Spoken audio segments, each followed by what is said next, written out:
बताओ साला कुल गेहूं खराब हो गई कल बुनी पड़ के का भगवान।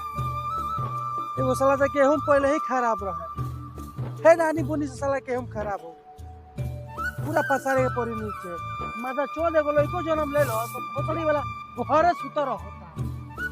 अरे बाईस का हमारे कांड की लागलो आग की ना अरे माता चोद ए पूरा पसारा बे पसारत नहीं पसारा भी कितना पुरानी है अरे ना पसारा बे तो गेहूं में पूरा भोकड़िया जाई करिया हो जाई।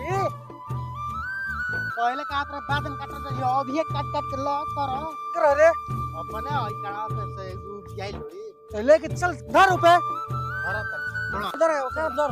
अरे अरे अरे अरे तोर बुझा हो ओए हमार बुझा हो जा कूद जाइल बउए उठाओ तो सन दे दे नासा क्या बाड़े नासा में नासा में हमार बुझा अरे अरे अरे अरे बे इधर बुझा रे।